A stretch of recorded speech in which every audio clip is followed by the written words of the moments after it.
Во тема на денот разговарам со министерот за здравство Арбен Таравари. Добро вечер, министер, благодарам што сте дел од Дневникот. Добро вечер и благодарам на поканата. Почна враќањето на пациенти, македонци кои се лекуваа во странски земји по трагедијата во Кучани. Како се одвива овој процес најпрво? Токму така, за среќа веќе почнуваме да ги враќаме нашите пациенти, тие што се во добра и стабилна здравствена состојба. Синоќа се врати еден пациент од Белград, кога што го причекавме во клиника за токсикологија. Беше под надзор и потоа беше пуштен дома за да продолжи со домашно лекување. Една пациентка беше испишана од болницата Пирогов во Софија, синоќа исто. Пациентката откако отишла во хотел во Софија, пак нешто не била добра и амбуланските се води уште неколку дена, значи нема да престојува во болница. Меѓутоа, чекаме враќањето во Македонија да биде следните денови. Ќе не известат колегите, сме во комуникација со колегите во болницата Пирогов. Вечерва се врати еден пациент, и тоа пациентот е од Грција, од Атина, кој што исто така е во добра и стабилна состојба. И за еден час очекуваме да се вратат уште 4 пациенти од Шпанија, кои што исто така се во добра и стабилна состојба. Практично вечерва 5, вчера 2, од 115 пациенти веќе доаѓаме во цифра 108 пациенти кои што се надвор од државата. Утре веќе се најавени сигурно дека се враќаат 2 пациенти од Белгија и 2 од Австрија. Меѓутоа има најави за други пациенти кои што се во добра и стабилна состојба и полека почнуваме да ги враќаме во државата за да продолжат со третман или во болница, низ клиниките во клинички центар, или во општите болници во Скопје, или па дома. Меѓутоа, по протоколите што ги подготвивме, секој од овие пациенти мора првите 24 часа, откако се вратат, да бидат триажирани прво од клиниката од кај што се испратени, а потоа да се испратат во болница кај што сметаат дека треба да се третираат. Доколку лекарскиот конзилиум одлучи дека може и во домашни услови да се третира, тогаш ќе продолжат во домашни услови, секако со препораки за контрола кога ќе треба да се видат повторно од докторите. Како ќе се одвива и каде ќе се одвива тој процес на рехабилитација на пациентите? Дел од нив, најголем дел од нив имаат изгореници. Како ќе го менаџираме тој процес? Токму така, значи процесот на рехабилитација ќе биде долг и макотрпен, меѓутоа таа е ситуацијата, ние мораме да се соочиме и мораме добро да одговориме и на оваа фаза сега. Ги поминавме првите 10 дена и фала Богу, барем до сега резултатите се окей. Значи до денеска фала Богу нема ни еден починат, иако имаме 4 во критична состојба, меѓутоа ни еден починат. И сега сме во втората фаза на компликации и рехабилитација. Компликации очекуваме уште можеби недела до 2 недели максимум, а потоа рехабилитацијата веќе е започната за одредени пациенти, која што може да трае од неколку недели до неколку месеци. Јас очекувам барем од бројките што ги имаме од овие пациенти кои што се надвор, кои што се лекуваат, очекувам некаде околу 40 до 50 пациенти да имаат потреба за подолготрајна рехабилитација. Ќе видиме капацитетите што ги имаме во државата, меѓутоа би сакал да кажам јавно дека и да им се заблагодарам повторно на повеќе пријателски држави на Македонија кои што вчера се видов со неколку амбасадори кои што се подготвени, доколку имаме потешки случаи кај што треба рехабилитација, се подготвени повторно да ги примат и да ги задржат. Одредени држави се подготвени некои пациенти да ги задржат малце подолго, додека комплетно бидат излечени, така да нешто ќе створиме наши капацитети тука, нешто ќе продолжиме можеби во надвор од државата. Генерално за нас како здравствен систем, меѓутоа и како влада е сите овие пациенти да бидат безбедни и со што помалку последици. Бидејќи знаете, генерално за жал се работи за деца од 15 до 35 години, генерално се 15 до 25 години. Така да многу им значи не само физичкиот статус, физичкото здравје, туку и да речам тоа естетски изглед на овие деца, бидејќи се работи за испекотини кои што знаат да остават илузни и одредени работи кои што може да ги стигматизира во општеството. Затоа ние како држава ќе се обидеме максимално да бидат рехабилитирани, третирани, иако сега веќе пластичната хирургија е унапредена многу, ќе се обидеме што понормално да го продолжат нивниот живот. Најавивте и сега споменувате Центар за рехабилитација во нашата земја. Во која институција и како планирате тоа да функционира? Видите, специјален центар ваков никогаш не сме размислувале, ниту постоел во државата. Одеднаш да ви се случат 200 пациенти со изгореници, нешто помалку од 200, тоа е огромна бројка. Меѓутоа, ние треба сериозно како држава да размислиме дека ни треба таков центар. Што се ресурсите што ги имаме? Нешто изградиме за недела-две, не може тоа да се направи. Што се болниците кои што имаат помала искористеност? Значи, помалку пациенти кои што имаат, ова е една опција. И друго, ресурси кои што ги имаме, а не се користени. Спрат во некоја болница, некој објект кој што е здравствен објект, кој што помалку се користи. Ги разгледуваме во Министерството за здравство и потоа најверојатно тоа веќе сигурно од идната недела ќе зборуваме каде би бил таков центар, на брзина да го средиме со апаратура што ги имаме, можеби и во другите болници да однесеме таму, меѓутоа пред се ни е битно и ни се битни човечките ресурси. Значи да имаме и луѓе кои што ќе бидат професионални и ќе можат да дадат. Имаме ли таков кадар? Видете, ќе се работи за специфичен кадар? Имаме, ние веќе направивме тимови кои што се комбинирани од анестезиолог, пластичен хирург, ќе треба и физиотерапевт тука најверојатно. Имаме кадар, меѓутоа тие кадри работат во одредени болници, доколку бројот на пациентите, се уште немаме сумирано кои се тие кои што ќе им треба рехабилитација над со месеци. Доколку може тоа да се направи во нашите постоечки здравствени установи, тогаш го рецме.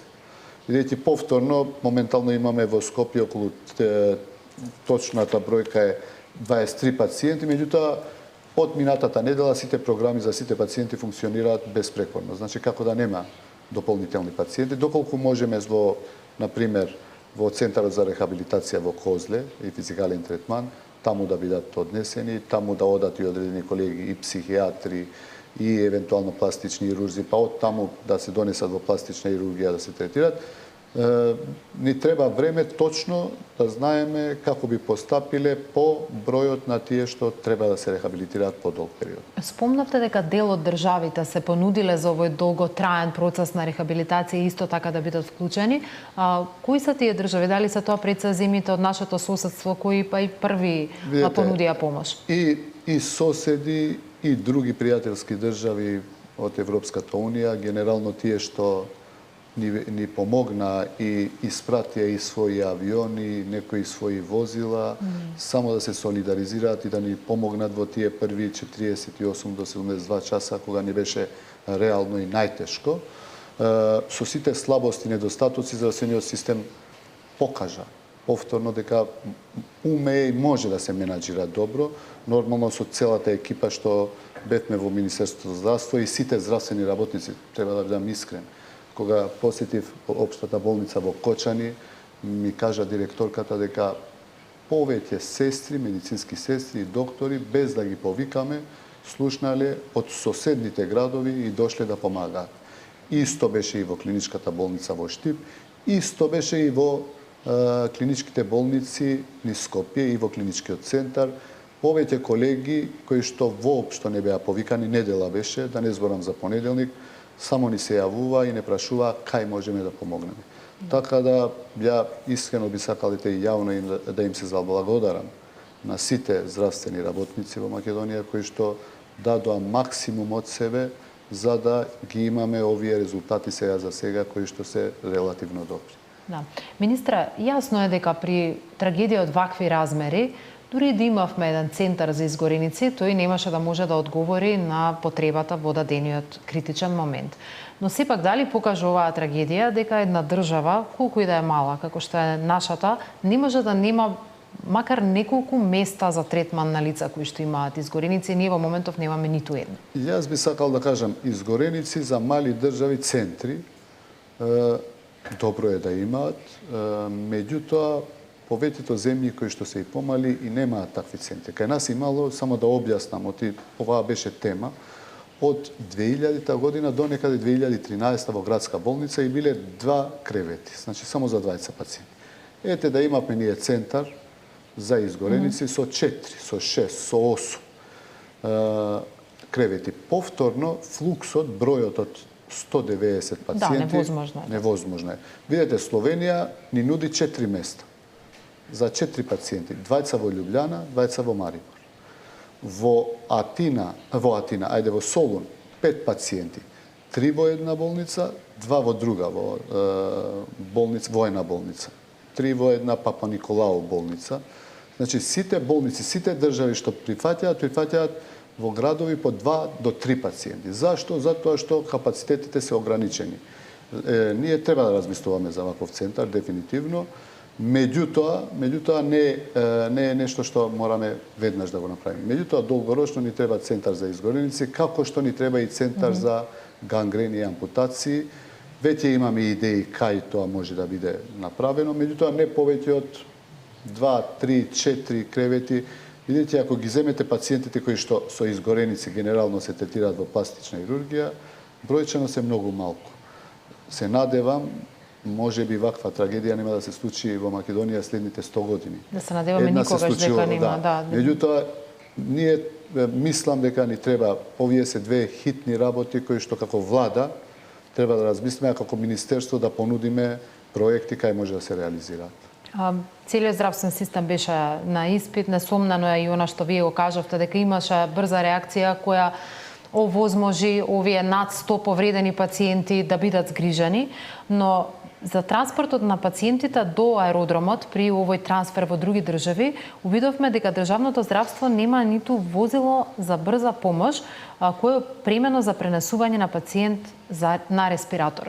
Дали ова ќе биде меѓу приоритетите за вас како министар? Секако дека да. Ние веќе во програмата имаме 100 возила кои ќе бидат супер опремени, кои што треба владата да почнува да се снабдува. Нормално не можеме 100 веднаш да ги донесеме, меѓутоа постепено во тек на следните 2 години, оваа година може би 20, 30 до 50, идната година повторно уште 50, меѓутоа тоа стои во програмата на Министерството за здравство, само треба да се направи објавата, се надевам следните неколку недели и тоа ќе се направи и да објавиме следните 2-3 недели. Повторно возилата може да стигнат за 4-5 месеци, а последен пат, чисто информативно, возила за брза помош се снабдени во Македонија, Министерството за здравство во 2014 година.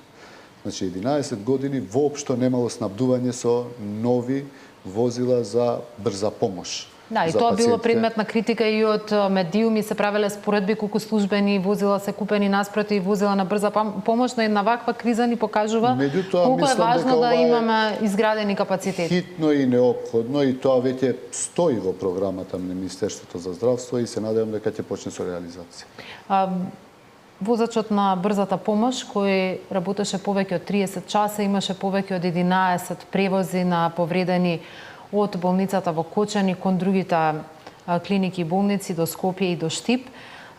Рековте дека треба да биде и одликуван и дека е херој. Ќе ве прашам и кога и како тоа може да се направи како оддавање на почит кон овој човек кој го загуби животот веднаш по ваквата напорна и стресна ноќ која ја имаше, но дали ова покажа исто така дека ни се потребни повеќе тимови и повеќе вработување во самата брза помош, за да не се доведуваме во ситуација некој 36 часа да превезува пациенти? Секако да, затоа и владата почна со првите 1800 вработувања, 600 специјализанти и 1180 трансформации на договори во решенија, а после тоа и нови договорци. Недостаток на кадар има секаде, меѓутоа тоа не е од сега. Го наследивме и се обидуваме сега, овој период веќе е процес на запослување, вработување на овие луѓе. За Иле се викаше, ми се чини возачот, шоферот, ја мислам дека постхумно треба да се одликува. Од Министерството за здравство ми кажа дека тоа би требало да го направи претседателката на државата. Јас го кажав во една од пресконференциите дека одредени луѓе навистина се херои тоа утро или таа вечер, кој што детето Јован и одредени други лица кои што дале максимум од себе, излегувајќи што повеќе тела и што повеќе повредени, за денес тие да бидат спасени. Јас се надевам дека оваа што кажувам дека постхумно треба да се одликува, председателката ќе го има во предвид, меѓутоа повторно тоа е нејзина надлежност и се надевам дека одредени луѓе треба да ги некако запамтиме по херојските работи кои што ги направи. Да, веројатно има и помеѓу оние кои се загинати, Може би лица има и кои што не ги знаеме, се да. бореле да спасат други животи. Верувам дека и председателката и вие како влада ќе најдете начин за да оддадете признание за нивното херојство. Министре, за крај неизбежно е прашањето. Има бројни шпекулации околу вашето учество во коалицијата Влен. Останува ли Арбен Таравари министер за здравство и во следниот период? За сега да, апсолутно, дека во Влен ние се подготвуваме за локални избори, тоа е неспорно. Нормално, внатре во коалицијата се договараме, сме во процедура на договарање. Во владата мислам дека стабилна е состојбата, така да јас продолжувам да бидам министер за здравство и се надевам дека ќе изнајдеме најдобро можно решение да сите страни бидат задоволни. Арбен Таравари во тема на денот ви благодарам, министре, за гостувањето. И благодарам за можноста.